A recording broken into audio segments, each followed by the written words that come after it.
Welcome, fellow dwellers of the strange and unusual. Most people, whether they're fans of Tim Burton's filmography or not, can probably agree that the past 2 decades have felt like a rough period for him. Many argue that he's long past his prime and shouldn't even be making films anymore. Now, as you know, I'm a fan of almost all of his work, that's kind of the whole point of this channel, but I'm willing to admit that the Tim Burton of today is very different from the Tim Burton of the late 80s and 90s.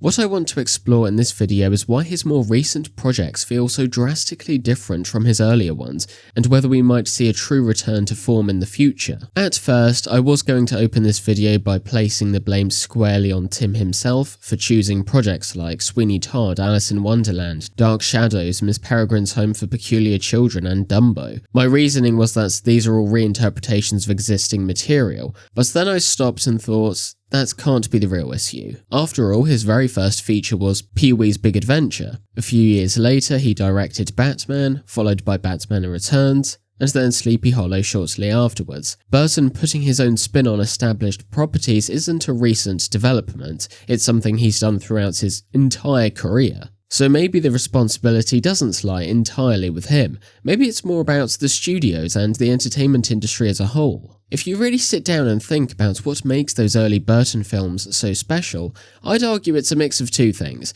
the tactile production design and the way the stories and characters break away from normality. Yes, visual effects were used back then, but many of those films relied heavily on miniatures, practical sets, and physically constructed creatures.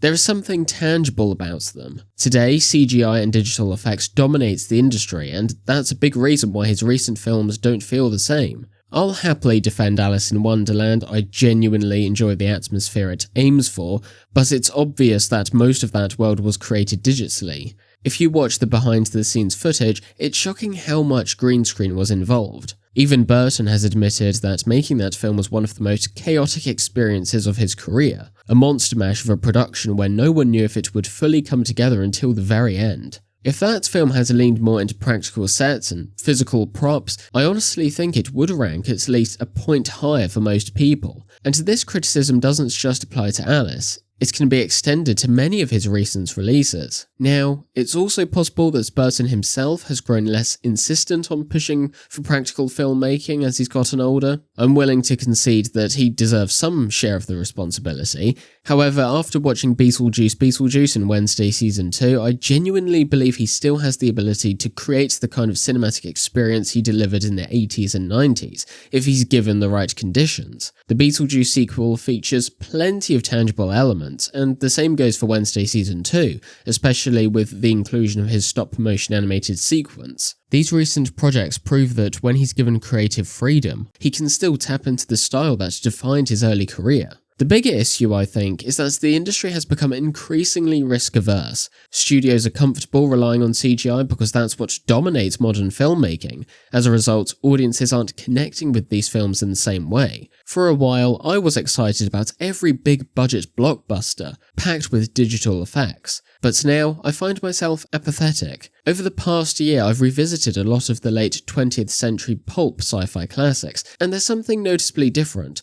You can see the actors physically standing on those sets wearing real costumes. On a subconscious level, audiences connect more strongly with that kind of filmmaking than with movies built primarily inside a computer. When it comes to the characters in Burton's more recent work, that problem can be attributed to the writers, and in the case of Wednesday, the showrunners, but it's still worth addressing. Look at characters like Lydia Deetz in Beetlejuice, Edward in Edward Scissorhands, or even Ed Wood in Ed Wood. They feel distinct, true outsiders navigating worlds that don't accept them.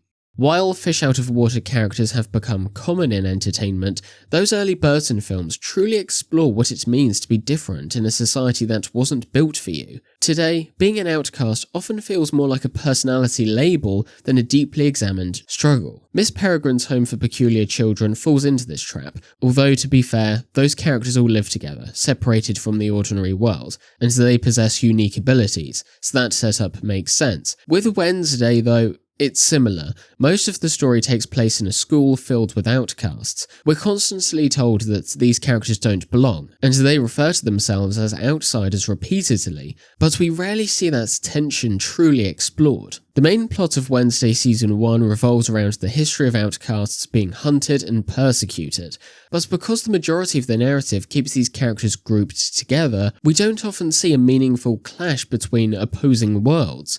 The outsider theme starts to feel more like surface-level identity than the emotional core of the show. Some people might disagree with that take, and that's fair, but I do think there's some objective truth to it.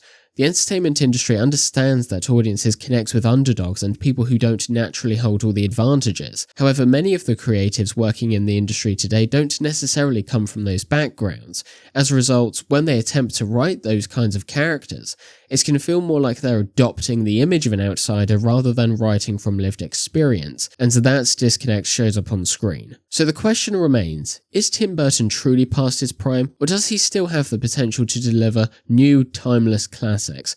I will stand by my belief that, if left to his projects and not pushed around, he can absolutely create some more phenomenal films. Don't forget to like, subscribe, and hit the bell icon for more deep dives into the world of Tim Burton. Thanks for watching.